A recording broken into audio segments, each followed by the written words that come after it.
तर आज तुम्ही पाहू शकता, जर तुम्ही कुठं बाहेर वातावरणात गेले असाल तर बघा, आज पुरेपूर वारे येतील.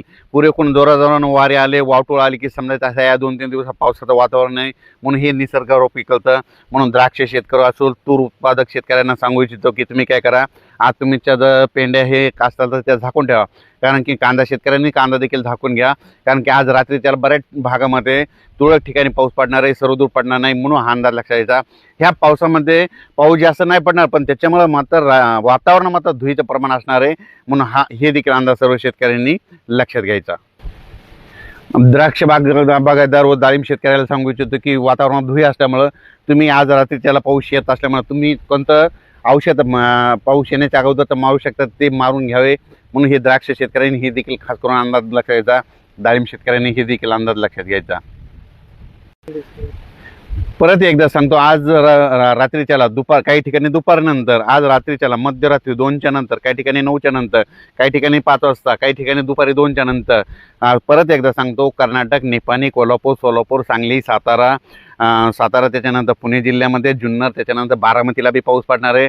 त्याच्यानंतर बीड जिल्हा, कडाष्टी, पाथर्डी, शिर्डी, पैठण, गेवराई, माजलगाव ह्या परिसरामध्ये, त्याच्यानंतर इकडं धारूर, केज ह्या परिसरामध्ये तुरळक ठिकाणी थेंब येणार आहे.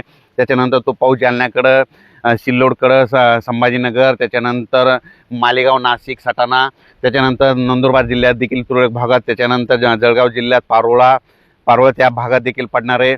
जळगाव जामोद देखील पडणार आहे, घाटाच्या खाली पडणार आहे. बुलढाणा जिल्ह्यात काही ठिकाणी पडणार आहे. पुन्हा मेकर तालुक्यात देखील काही गावामध्ये पडणार आहे. लोणार तालुक्यामधील काही गावामध्ये पडणार आहे.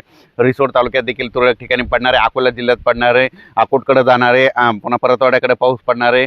आणि जास्त मात्र मध्य प्रदेश, खंडवा तिकडे जास्त पडणार आहे. मध्य प्रदेशमध्ये मात्र गारपीट होणार आहे. म्हणून मध्य प्रदेशचे शेतकरी जे सीमालगतचे जे ऐकत असेल तर त्यांनी हा अंदाज लक्षात घ्यायचा. महाराष्ट्रामध्ये फक्त 1-2 ठिकाणीच गारपीट होईल. ती फक्त होईल अहिल्यानगर जिल्ह्यामध्ये 1-2 ठिकाणीच असं गारा पडलेल्या फक्त दिसतील. म्हणून हे अंदाज सर्व शेतकऱ्यांनी लक्षात घ्यायचा.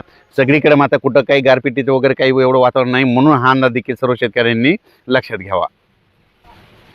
पुढील अंदाज लगेच वातावरणात बदल झाला की लगेच उद्याच्याला एक अंदाज परवाच्याला देण्यात येईल. धन्यवाद.